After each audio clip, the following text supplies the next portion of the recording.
Entonces, para contextualizarlos un poquito, el pastor Ricardo anoche en la presentación que hizo, él comentaba que una de las profundizaciones que yo tengo en psicología se llama logoterapia. ¿Alguien ha escuchado un autor que se llama Viktor Frankl? ¿Lo han escuchado? Listo, mamá levanta la mano. Entonces, la logoterapia es una corriente psicológica que está basada en la teoría de Viktor Frankl. Este señor era un psiquiatra que estuvo en un campo de concentración nazi, era judío. Quiero contextualizarlos un poquito para que de acuerdo a ese marco de referencia vayamos escuchando y vamos haciendo como un paralelo frente a los temas que vamos a trabajar. Resulta que cuando él estaba en el campo de concentración, él empezó a darse cuenta que habían dos tipos de personas. Unas personas que luchaban por estar vivas y otras personas que todo el tiempo lo que estaban pensando era que ¿cómo muero? ¿Cómo me suicido? Entonces habían unos que se tiraban a los alambres que estaban alrededor del campo de concentración y él empezó a generar y a reforzar una teoría que él ya venía pensando y era ¿qué hace diferentes a estas personas? ¿En dónde será que radica la diferencia en que una persona, en estas circunstancias tan difíciles en las que estamos, que unas personas opten por luchar y querer sobrevivir y las otras quieran morir? ¿Listo? Entonces quedémonos con esa incógnita que él se planteó para que así empecemos entonces nuestro seminario de esta mañana. Entonces, empezamos. ¿Cómo se llama el seminario de esta mañana? Entonces, ser biopsicosocial y espiritual. Como somos personas de la salud, creo que este término o este título es un poco obvio, ¿cierto? Entonces uno dice como, bueno, es obvio que nos enfoquemos en todas las dimensiones humanas, pero lo que pasa es que a veces se nos olvida. Entonces empezamos a enfocarnos en unas más que en otras. Vamos a repasar las tres primeras rápidamente porque creo que conocemos los conceptos, pero para contextualizarnos todos bajo los mismos términos. Entonces empezamos por la dimensión biológica. La dimensión biológica obviamente es la dimensión física, ¿no? Entonces es nuestra corporalidad, todo lo que está relacionado con nuestro cuerpo. La relación con el mundo material. ¿Cómo me muevo en el mundo de acuerdo al cuerpo que poseo? ¿Cómo hago uso de los recursos físicos que tengo? ¿Cómo nos relacionamos con la alimentación, la salud y la enfermedad? El desarrollo físico, en este caso específico. Ay, esto se me descuadra. Las adicciones y la sexualidad. Entonces, ¿qué tiene que ver el quehacer del psicólogo con la dimensión biológica? ¿Será que sí estamos llamados a observar algo de lo biológico o esto no es un tema que nos atañe a nosotros? ¿Por qué será? ¿Qué tiene que ver el psicólogo con las adicciones? Ok, entonces, ¿qué tiene que ver el psicólogo con la dimensión física, con un dolor físico? Buscar la causa. ¿En qué más podemos nosotros empezar a intervenir en lo físico? En el dolor, ok. ¿Qué pasa cuando un psicólogo ignora? Tengo problemas con este. ¿Qué pasa cuando un psicólogo ignora la parte biológica?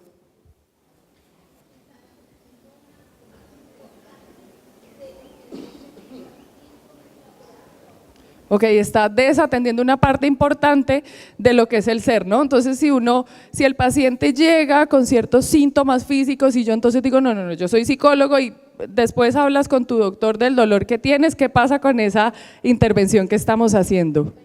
Está parcializada e incompleta, entonces no vamos a poder comprender a totalidad o a profundidad qué es lo que pasa con este paciente. Muchas veces, como sabemos, incluso hay muchas enfermedades que aparentemente llegan a nuestro consultorio por ser una cuestión psicológica, que puede ser una cuestión, por ejemplo, hormonal. Entonces, si desatendemos lo físico y no llevamos al paciente a que se haga una prueba, no sé, de tiroides o de algunos antecedentes familiares frente a la salud fisiológica, vamos a empezar a trabajar un aspecto que es preponderantemente físico, lo vamos a empezar a trabajar solamente con la psicología. Y entonces el tratamiento va a tener muchos Inconvenientes porque no va a avanzar de la mejor manera. Si el psicólogo haga un trabajo excepcional, si lo físico está enfermo, va a ser muy difícil que las otras áreas podamos intervenirlas. Espérame que esto… Entonces, el terapeuta como facilitador de la exploración de cómo se relaciona la persona con sus componentes físicos. Solamente cuando somos personal de salud mental estamos invitados a hacer esto, a que la persona haga una conexión con su corporalidad. Obviamente no vamos a entrar a intervenir en lo físico, pues porque para eso están las otras áreas de la salud, pero sí está en nuestras manos que la persona genere conciencia de cómo se está relacionando con esa dimensión. Resulta que cuando llegan al consultorio las personas realmente, yo me he dado cuenta que las personas creen, como una creencia total en lo que nosotros le decimos. Si uno le dice, no vuelva a tomarse ese medicamento, así el médico a veces se lo haya dicho, la persona le dice, ay, bueno, yo no me lo vuelvo a tomar. Entonces, está en nuestras manos que la persona no ignore esa dimensión. Entonces, miremos la responsabilidad que tenemos. Frente a esta dimensión biológica, hay una parte importante que es lo que nos atañe en este lugar también, y es la introducción de nuestro programa de Quiero Vivir Sano. Entonces, tenemos la dimensión biológica en Quiero Vivir Sano.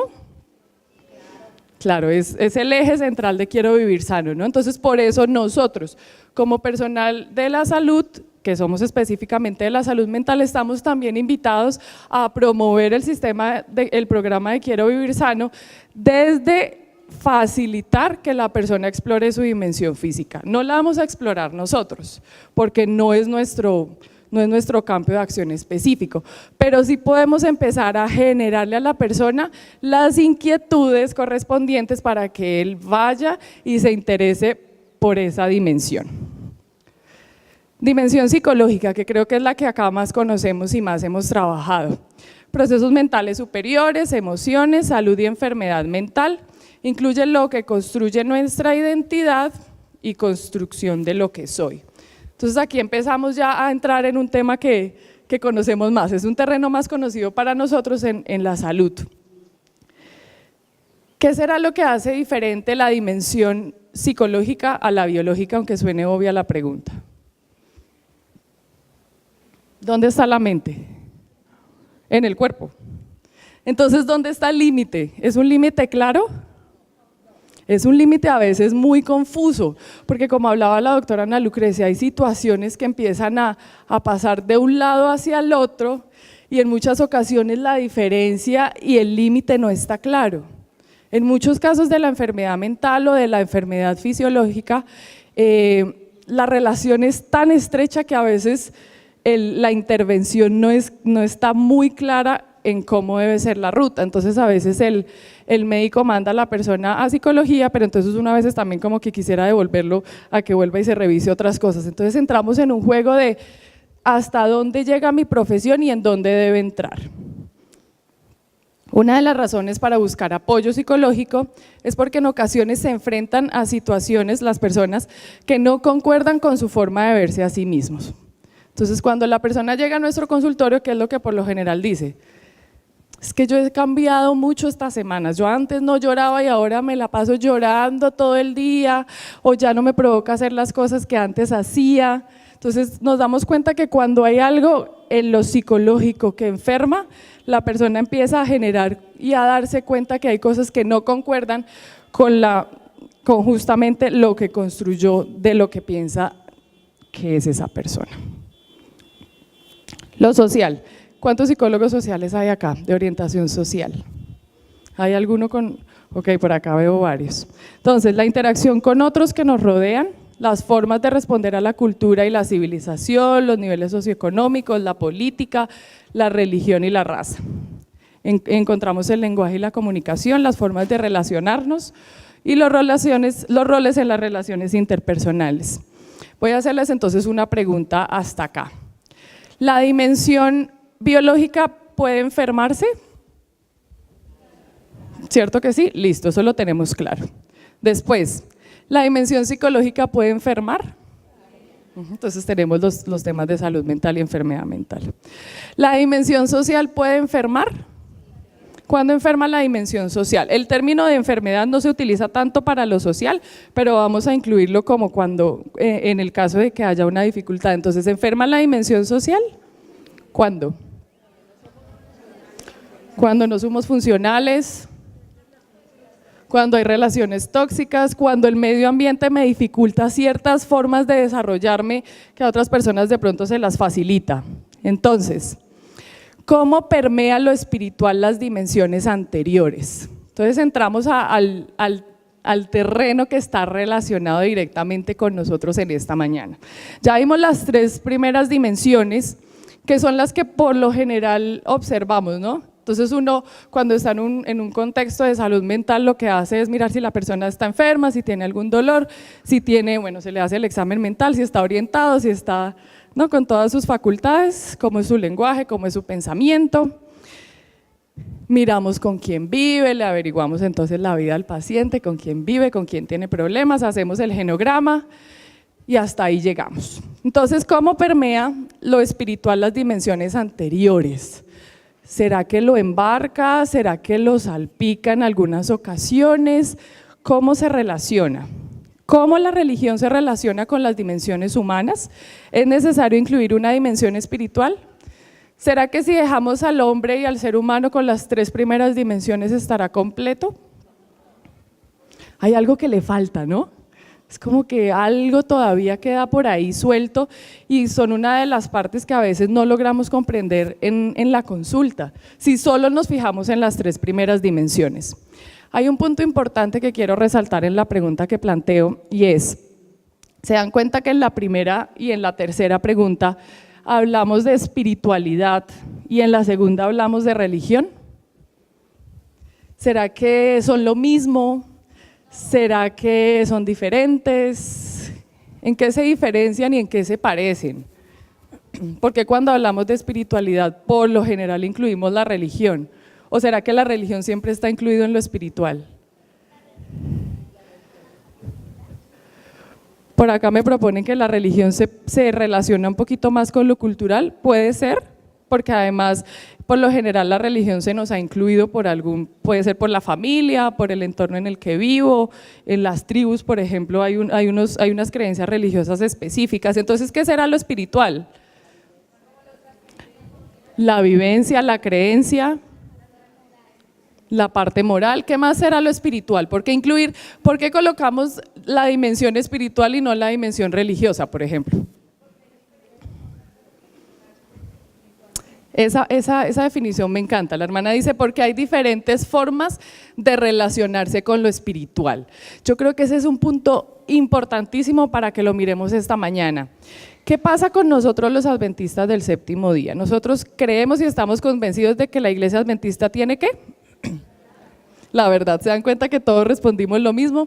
Entonces, cuando uno piensa y está convencido que uno tiene la verdad, ¿qué intenta hacer con el otro? Convencerlo y hacer que vea la verdad que yo veo.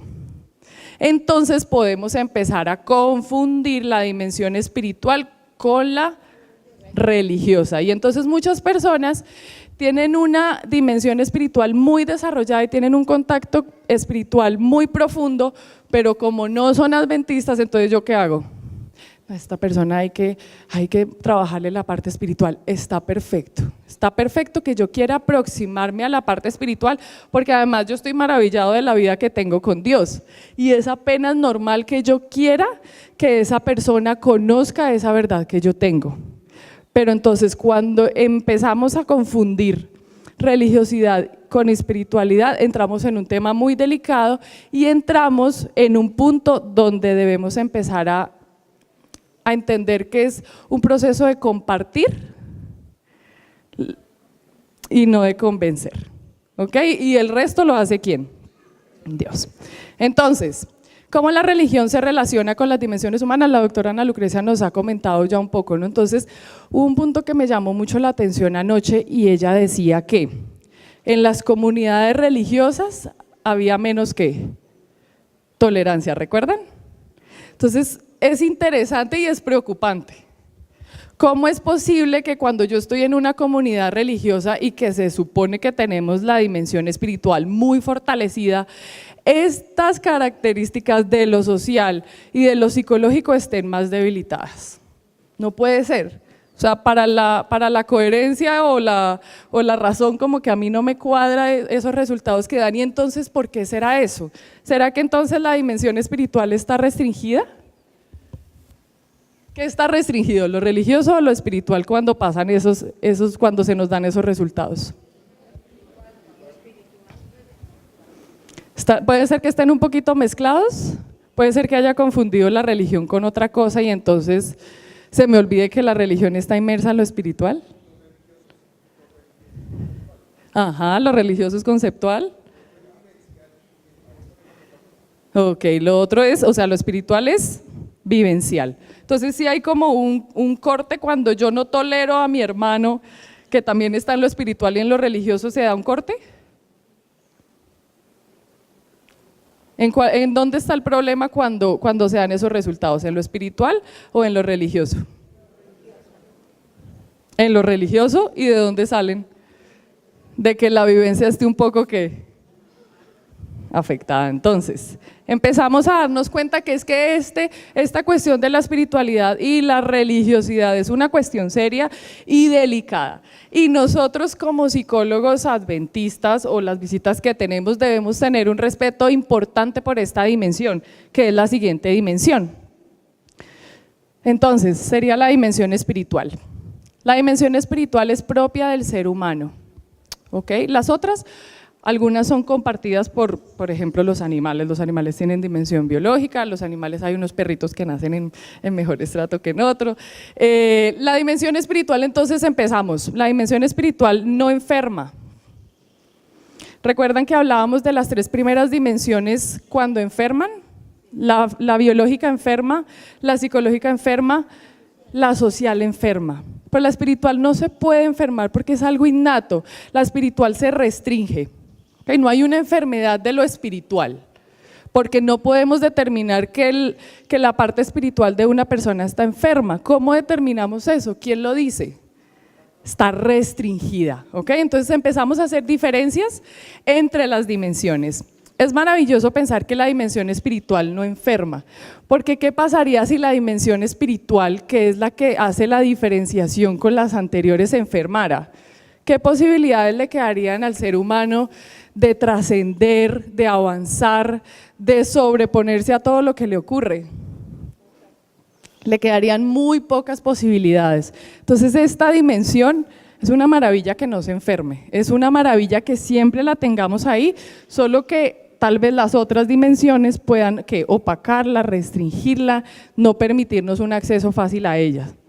Brinda al ser humano la capacidad de oponerse al organismo psicofísico. ¿Qué será esto? ¿Qué será esto de que esa dimensión nos permite hacer qué?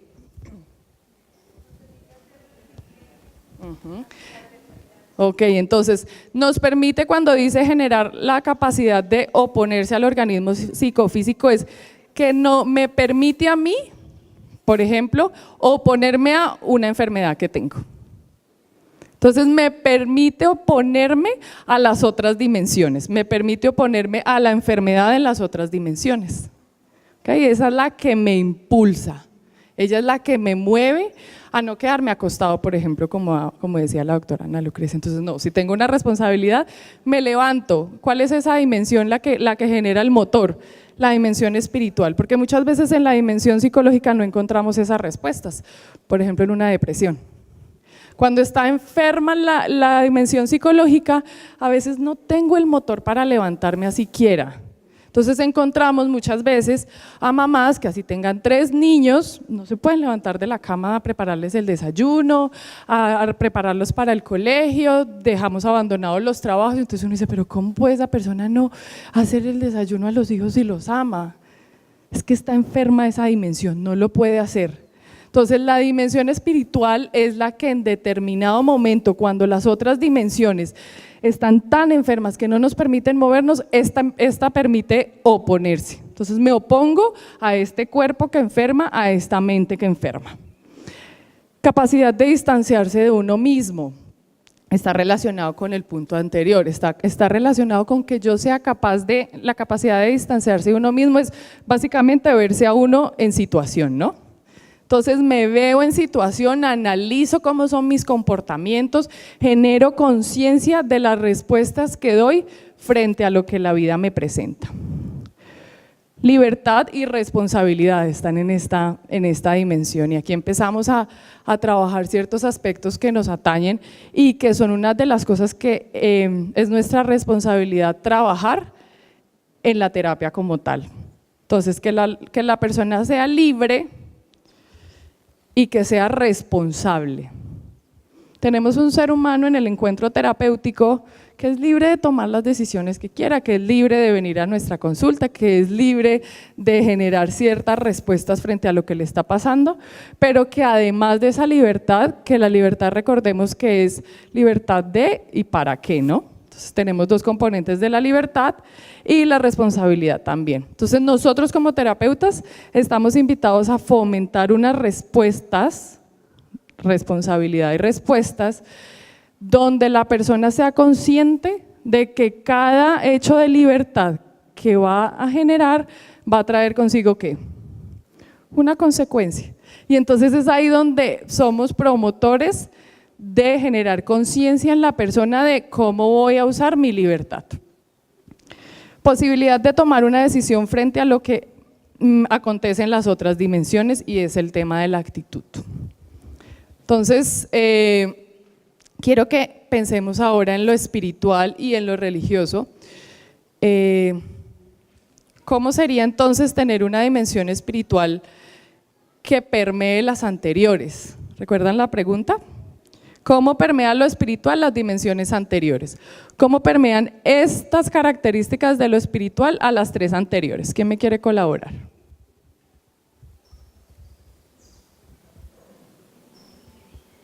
¿Se relaciona, no se relaciona después de todo lo que escuchamos? Cuéntame. ¿Alcanzaron a escuchar algo por este lado? Permite, la hermana decía, como permite al ser humano sobreponerse un momentico a lo que está pasando. Sí. Para nosotros adventistas del séptimo día, ¿de dónde surge esta dimensión espiritual? De la relación con Dios. ¿Qué pasa con las personas que no creen en Dios? ¿No tienen dimensión espiritual?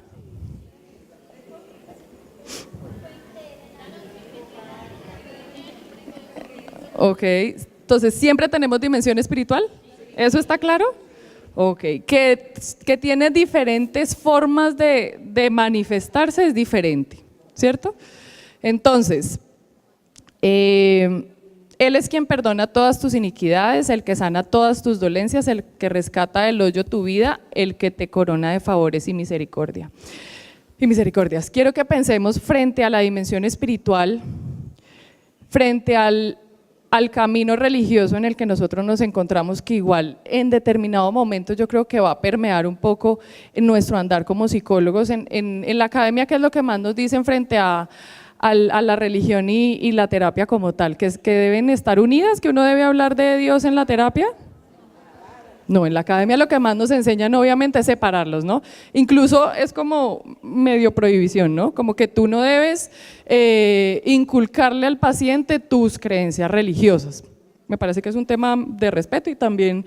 Pero entonces, ¿qué pasa cuando yo como terapeuta cristiano y cuando yo como terapeuta adventista o creyente tengo claro este versículo? ¿Quién es el que está haciendo la tarea en el consultorio? ¿Seré yo porque soy la super psicóloga? Ok, ¿hace una diferencia que yo tenga claro quién es el que sana las dolencias?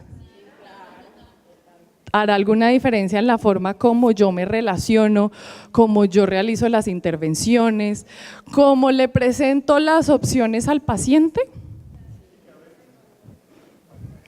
Entonces, ¿sí tenemos algo que nos diferencia al resto de terapeutas? Además tenemos una ayuda ahí todo el tiempo en el consultorio maravillosa, ¿no? Quiero preguntarles si alguna vez les ha pasado, en algún momento tuve una consulta muy complicada y era una consulta por intento de suicidio. Esta muchacha había hecho varios intentos de suicidio y en una ocasión en la consulta ella me decía, es que yo siempre escucho la voz de alguien que me dice que me mate. No era una alucinación, era como un impulso, era un tema diferente, ya no era alucinación. Yo en ese momento pensé, me salí un poquito de la academia y yo decía, de verdad que es como estar escuchando que el diablo está aquí. O sea, yo decía, wow, es admirable cómo en momentos tú puedes sentir cómo el diablo está actuando directamente en la mente de una persona, lo tienes ahí al frente. Y entonces, ¿quién se va a enfrentar a ese pensamiento? ¿Ginny? No, pues si me enfrento yo siempre voy a perder. ¿Qué pasa entonces cuando yo tengo claro este versículo y cuando entiendo que la dimensión espiritual es importante? ¿Será que yo con esa persona, con esa paciente, solo debo trabajar la parte psicológica? Yo tengo la responsabilidad de promoverle sus recursos espirituales, porque es lo único que la va a salvar de ese pensamiento, es lo único que la va a hacer ver otro horizonte. Lo psicológico no, porque es que lo psicológico ya no pudo. Ella es una persona supremamente inteligente, es estudiada, tiene un muy buen trabajo, pero lo psicológico ya no le bastó para dar respuesta a todas esas cosas y a esa voz que ya sabemos quién es, que le dice ante cualquier dificultad que lo mejor es ¿qué? Morir. Entonces, al leer este versículo te brinda un punto de vista diferente de tu accionar como profesional de la salud mental, ya acordamos que sí. ¿Cómo puedo mantener el equilibrio para no generar un determinismo en alguna de las dimensiones humanas? Entonces acá debemos tener cuidado, porque como personal de la salud a veces entonces caemos en los determinismos, ¿no? Entonces, o todo es biológico, entonces hay muchos médicos que no creen en nosotros, aquí lo hablamos pasito. Muchas veces incluso el médico no genera la remisión a psicología. O entonces nosotros también a veces desvirtuamos un poco la parte médica, ¿no? Los de la salud mental, entonces no. Hacemos un determinismo psicológico, entonces todo es psicológico. Y de ahí no nos salimos y entonces encasillamos a la persona. ¿Qué pasa cuando hacemos el determinismo frente a lo religioso? Que es un poco el ejemplo que daba la doctora Ana Lucrecia. Un determinismo religioso es cuando la persona se niega a que la persona vaya a un terapeuta porque solamente debe relacionarse con el pastor, o cuando solamente refiere que es porque a la persona le falta oración. Entonces yo he escuchado mucho esas frases. Entonces cuando alguien se enferma, ay no doctora, es que esa persona mire no ora, se la pasa haciendo tal cosa, se la pasa haciendo tal otra, entonces a esa persona lo que le falta es fe y oración, por eso está enferma. ¿Será verdad? ¿Ustedes han tenido consultas con personas espirituales y religiosas? Además de la carga psicológica que tienen de su enfermedad mental, llegan supremamente cargados de culpa. Claro, porque no tuvieron suficiente fe, entonces llegan al consultorio, como saben que uno es un terapeuta adventista, entonces le dice, lo primero que hacen muchas veces es pedir perdón. Ay, perdón doctora, es que yo sé que yo no debería estar aquí porque pues usted sabe que pues vamos a la iglesia y no deberíamos, pero es que de verdad que no puedo. Imagínense además la carga que ponemos en las personas cuando lo psicológico se enferma de además de sentir culpa. Entonces tenemos que empezar la terapia y el proceso desvirtuando todas esas culpas para poder entrar a lo psicológico. Entonces el riesgo de caer en un determinismo es gravísimo y en nosotros, en este personal que estamos acá, está la responsabilidad de educar a la iglesia en la posibilidad y en las herramientas que Dios nos ha dado a nosotros como personal de la salud para no actuar como solamente psicólogos y como yo mencionaba como Ginny. Está claro que tenemos algo diferencial y que tenemos una ayuda al lado increíble en la terapia y en la consulta, pero es que generar el determinismo religioso es gravísimo, porque pasa esto que les comento. Entonces es grave que una persona llegue a pedir perdón por tener una enfermedad mental. Además se hace más complicado el tratamiento. Ay, esto se me enloquece, muy mala para la tecnología yo. Entonces, para ambos, consultante y terapeuta, el encuentro permite una reflexión consciente de qué y cómo es que soy quien soy mientras estoy en esta relación. Recuerden que el encuentro terapéutico es una relación, es un encuentro, porque es que básicamente nos estamos encontrando dos personas. ¿Ok? Que una persona estudió un poquito más sobre algunos aspectos mentales que la otra, no quita que es un encuentro de dos personas. Nunca nos olvidemos de eso en el quehacer psicológico, porque cuando nos olvidamos de esto, ¿qué hacemos con el paciente? ¿Dónde lo ponemos? Abajo. Entonces yo soy el que sé y te voy a salvar de esto que te está pasando y olvido todos los componentes que hay de estar al mismo nivel que él. Por eso las consultas las hacemos sentados y no de pie. Porque estamos al mismo nivel, somos seres humanos y es un encuentro.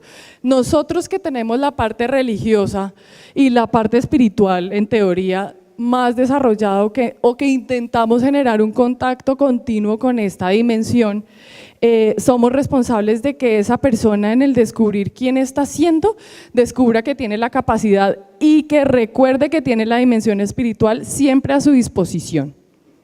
Es nuestra responsabilidad mostrar eso. La persona no lo sabe, no lo conoce, no lo ha vivido, no tiene quien más se lo muestre. Entonces, ¿quiénes somos los llamados a hacerlo? Nosotros. Entonces, intencionalidad y sentido. Somos facilitadores y potenciadores de la dimensión espiritual. Cuando estamos bajo lo espiritual, somos seres intencionados.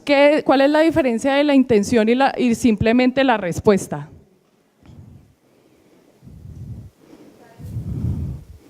Que hay un objetivo, que estamos encauzando una herramienta, en la intención están permeados los valores también, ¿no?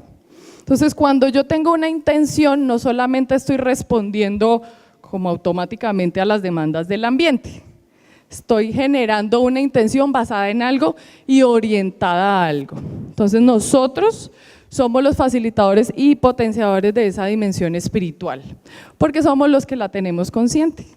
El paciente no llega a la consulta con todas sus dimensiones súper estudiadas y consciente de todas las dimensiones que tiene, no. Nosotros somos los que vemos desde este lado todas sus dimensiones. Entonces vamos a empezar a trabajar unos términos que trabaja Viktor Frankl y que pueden ser interesantes en este camino de cómo mostrarle y cómo ser un facilitador y potenciador de la dimensión espiritual. ¿Todos tenemos claro entonces qué es la dimensión espiritual? Entonces, ¿cómo me relaciono con eso que tengo, que Dios me ha dado, que me ayuda a oponerme a las otras dimensiones? Entonces, la libertad de la voluntad. Somos nosotros terapeutas, estamos invitados a generar una libertad de la voluntad. Entonces, donde hay solo un ser humano que responde según su dimensión o según su parte biológica, no hay intencionalidad ni sentido. ¿Cuál es la intencionalidad de nuestra profesión, de nuestro ejercicio profesional diario? Es una intención de doble vía, la del paciente y la del terapeuta, hombre vinculado a los valores. Entonces empezamos a desarrollar esto. La libertad de la voluntad básicamente está en que todas las personas tenemos un libre ¿qué? Ajá, entonces, ¿qué pasa cuando la persona solamente responde basada, por ejemplo, en su dimensión biológica? ¿Está siendo libre? Está restringida, ¿no? Está limitada su libertad y su voluntad. Entonces, ¿cuál es la intencionalidad de nuestra profesión? Empezamos a relacionar los primeros dos puntos. Cuando yo como terapeuta tengo clara la intención que tengo en la intervención que estoy haciendo, puedo empezar a promover la libertad de la voluntad en el paciente. Eso se escucha por ahí todo enredado, pero entonces vamos a ponerlo en ejemplos. Entonces, soy yo la que le movilizo el recurso espiritual a la persona. Entonces, si la persona llega a consulta porque lleva, no sé, 2 semanas con una cosa y una presión en el pecho, que es que no sé qué es lo que me pasa, y empiezo a llorar de un momento a otro sin que nada me haya ocurrido, ¿qué pasa? ¿Cuál será la intención del terapeuta? Ok, entonces ayudarla es una de las intenciones. ¿Qué otras intenciones tenemos como terapeutas en ese momento que la persona nos dice eso? Identificar las causas, perfecto. ¿Qué más? Señora. Darle seguridad, ok.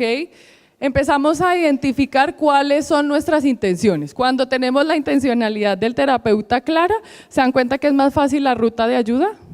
Si yo no sé qué hago con este paciente, eso le pasa a uno cuando sale de la academia, ¿no? Las primeras consultas uno es como, ¿qué se preguntaba en este momento? ¿Qué es lo que tengo que preguntar? ¿Qué es lo que tengo que decir? Entonces las primeras consultas son un desastre porque uno empieza a hacer por allá preguntas sueltas sin una intención clara, porque solamente estamos disminuyendo nuestra ansiedad. Entonces, cuando el terapeuta tiene clara su intencionalidad, que es para lo que venimos a este encuentro, básicamente, ¿cierto, pastor? Es a que en este encuentro generemos unas herramientas y una intención clara en los abordajes terapéuticos que hacemos y que entendamos que desde Quiero Vivir Sano y el programa de salud mental que propone la iglesia tenemos una intencionalidad más clara al momento de hacer nuestras intervenciones. Una de las intenciones que el pastor nos propone es que adoptemos el programa de salud mental como ¿qué? Como nuestro granito a la obra misionera, ¿no? Entonces se dan cuenta que cuando tenemos una intención clara, incluso los abordajes terapéuticos empiezan a ser más claros y así entonces empezamos a darle libertad al ser humano en ese caso. Entonces, donde hay solo un ser humano que responde según su dimensión, no hay intencionalidad ni sentido, entonces empezamos a desbloquear esas dimensiones que están enfermas, ¿no? Es lo primero para que haya libertad, porque si la persona tiene un dolor, ¿cómo vamos a trabajarle lo espiritual y lo psicológico? No vamos a poder, no lo vamos a poder hacer porque el cerebro está ¿en dónde? En el dolor, como decía la doctora con el ejemplo de ayer. Entonces, hombre vinculado a los valores, empezamos a trabajar la libertad de la voluntad con los valores. ¿Qué son los valores?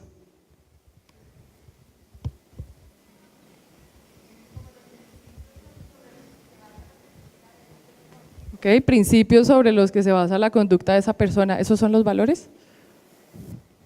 ¿Un principio es un valor? ¿Un valor es un principio? Ese tema es complicado, ¿no? Desde niños nos están preguntando los valores y los niños empiezan a repetirlos de memoria, ¿no? Respeto, no sé qué. Pero ¿qué pasa cuando nos preguntan qué son los valores? Quedamos así, todos quedamos así. Entonces, es como una conducta a seguir.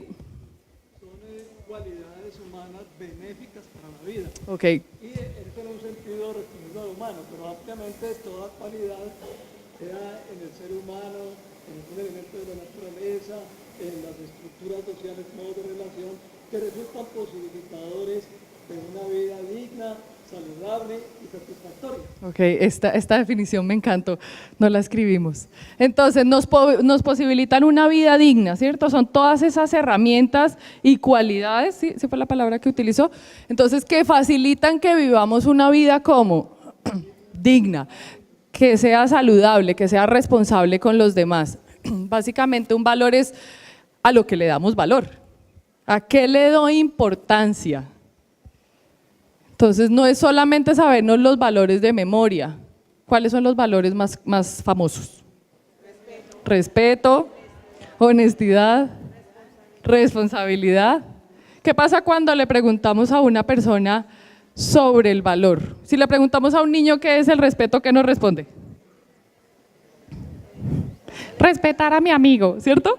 Los definimos con el mismo. Entonces, si le pregunto a una persona, a un niño qué es la responsabilidad, es ser responsable con mis tareas. Y ahí nos quedamos muchas veces, incluso como adultos se nos es difícil definir y traer a la vivencia cuáles son los valores.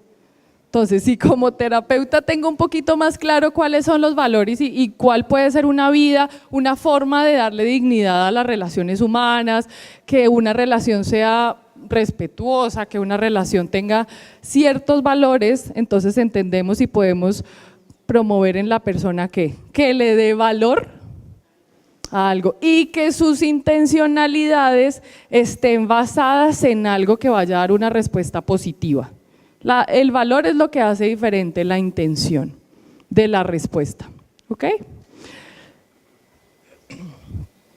Voluntad de sentido es el segundo punto. Entonces, ¿cuál era el primero? La libertad de la voluntad. ¿Ok? Todo esto son posibles herramientas para potenciar la dimensión espiritual. Voluntad de sentido. Entonces, Víctor Frank propone, él se aleja de las dos propuestas que se habían hecho anteriormente. Entonces teníamos a Freud diciendo que la voluntad del ser humano está motivada básicamente ¿por qué? Por el placer, ¿cierto? Entonces tenemos la primera voluntad es la voluntad de placer. Después encontramos a Adler que nos propone que ¿cuál es la segunda voluntad? De poder. Entonces Adler dice, no, un momentico Freud, que yo no estoy de acuerdo con su postulado, yo no creo que todas las personas nos movamos por motivos solamente de búsqueda de placer. Entonces Adler propone que nos movemos por la voluntad de poder, de la realización, ¿no? Entonces viene Víctor Frankl y dice, no, yo tampoco estoy de acuerdo con esas dos propuestas, yo voy a proponer una tercera. Entonces él propone la voluntad de sentido, que el hombre está orientado y las respuestas que da frente a lo que se le presenta en la vida no están motivados solamente y básicamente ni por la búsqueda de placer ni por la búsqueda de poder, sino por la búsqueda de ¿qué? De sentido. Entonces, es una intención esencialmente humana. Recordamos qué característica tiene la dimensión espiritual. ¿Es propiamente de quién? De los seres humanos. Entonces empezamos a encontrar las similitudes. Es un apetito de respuestas de la vida a situaciones, de la vida a situaciones que se debe resolver. La naturaleza espiritual significa estar remitido a alguien o algo más allá de mí mismo. ¿Qué hacemos con Dios y qué es lo que nos hace diferentes al creer en Dios? Siempre hay algo más, ¿no? Siempre hay algo más arriba de mis problemas, siempre hay algo más arriba incluso de las cosas positivas, siempre hay algo más que yo. Entonces no estamos en Señor. Es una perspectiva muy diferente. Entonces, capacidad del hombre de ser de otro modo. ¿Recuerdan lo que hablábamos del posicionamiento de lo psicofísico? Me da la posibilidad de no solamente responder frente a lo que el cuerpo o lo psicológico me permite. Entonces, cuando potenciamos lo espiritual, estamos potenciando la voluntad de sentido. Estamos potenciando que la persona sepa que hay algo más, que hay una respuesta frente a todos estos asuntos que nos ocurren en la vida diaria que muchas veces no podemos controlar. ¿Será que algunos judíos podían controlar ser llevados a los campos de concentración? No sería como haberse tirado al tren, no sé, yo creo que ni podían, porque creo que los agarraban, no sé. ¿Será que algunos de nuestros pacientes pudieron elegir en la familia que nacieron? Hay muchas cosas que se escapan de nuestra posibilidad, de nuestro control. Entonces es aquí donde la voluntad de sentido entra a tomar un papel importante. Me oriento hacia algo que tenga sentido y en nuestro caso, ¿cuál es el sentido más grande? Ok. Asumir una actitud frente a las circunstancias. Okay. La actitud y el sentido están directamente relacionadas porque la actitud solamente puede ser potenciada realmente en la dimensión espiritual. Recordemos que ni siquiera en lo psicológico podemos potenciarla muchas veces cuando lo psicológico está enfermo. Y tercero, que es el meollo del asunto con las otras tres, el hombre busca esencialmente una unidad en lo que respecta a la orientación de su vida. Algo que lo oriente, algo que lo salve, algo que lo lleve a elegir vivir en vez de tirarme a la alambrada, como mencionábamos en el ejemplo inicial. ¿Se dan cuenta? ¿Cómo vamos hilando todo? Y entonces, ¿será que nosotros como terapeutas, como personal de la salud adventista tenemos una tarea interesante frente a estas herramientas que les he propuesto esta mañana? ¿Será que se nos facilita un poquito más el promover estas herramientas en las personas desde la cosmovisión que tenemos? Compromiso significativo con algo o con alguien. ¿Se dan cuenta que muchas personas de la iglesia, uno las ve todo el tiempo haciendo algo? A mí me admiran muchas hermanas en la iglesia porque a veces uno va a las actividades de la iglesia y están con un dolor horrible y ellas siguen ¿qué? Trabajando, y entonces están en los campamentos trabajando y vienen a los campamentos hasta cojas, pero vienen al campamento, siempre tienen algo más, ¿no? Siempre tienen una motivación más allá de las circunstancias. Y si ustedes se ponen a hablar con esas personas que ven tan activas en la iglesia, ¿será que tienen problemas en la casa? Por lo general tienen unas problemáticas gigantes. Y cuando van a la iglesia, ¿cómo están? están alegres, están dispuestas, están con ánimo, dicen, no, hermanita, yo no me voy a dejar amargar mi vida, yo tengo por qué luchar. Entonces se dan cuenta de la diferencia y de lo importante de nuestra tarea como psicólogos o terapeutas o profesionales de la salud alimenticia, es que tenemos un plus para darle a las personas. Yo creo que esa es una de las partes importantes que no debemos olvidar. Entonces, la espiritualidad y el programa Mente Sana. Por lo demás, hermanos míos, todo lo que es verdadero, todo lo honesto, todo lo justo, todo lo puro, todo lo amable, todo lo que es de buen nombre, si hay virtud alguna, si hay algo digno de alabanza, en esto pensad. ¿Se dan cuenta que todo esto está relacionado con la parte espiritual? ¿Será que la persona que está enferma puede pensar en todo eso, en todo lo justo, en todo lo honesto? Nosotros podemos darle esa posibilidad, porque es que los tenemos en un consultorio donde están buscando ¿qué? Bienestar, y donde están esperando que nosotros les tracemos una ruta. Entonces, esa ruta, para que ellos vean todo esto, lo que aprendisteis y recibisteis y oísteis y visteis en mí, ¿qué? Esto haced y el Dios de paz estará con vosotros. Entonces, cuando logremos mostrarle a las personas todo esto, que logren mirar lo puro, que logren mirar lo honesto, que logren mirar lo justo, ¿qué pasará con ellos? Tendrán paz. Pero ¿será que en el mundo todas estas cualidades están presentes todo el tiempo? Si yo pongo a la persona a mirar lo justo, lo amable, lo honesto, ¿será que lo encuentra en su familia? ¿Será que lo encuentra en las personas con las que trabaja? Entonces, ¿dónde lo pongo a buscarlo? En Dios, en una relación espiritual, ¿ok? Entonces, es en lo espiritual donde encontramos la diferencia. Somos seres espirituales. El papel del terapeuta como facilitador, quiero que recordemos estos 3 puntos que son como el cierre del taller de esta mañana. Somos seres espirituales todos, recordemos eso. Nosotros como terapeutas somos facilitadores de que esas características de lo espiritual, las personas que vienen a nuestro encuentro las puedan ¿qué? Observar. ¿Cómo puedo generar un camino para la potenciación de los recursos de lo espiritual? Vimos los 3 posibles caminos, que eran ¿cuáles?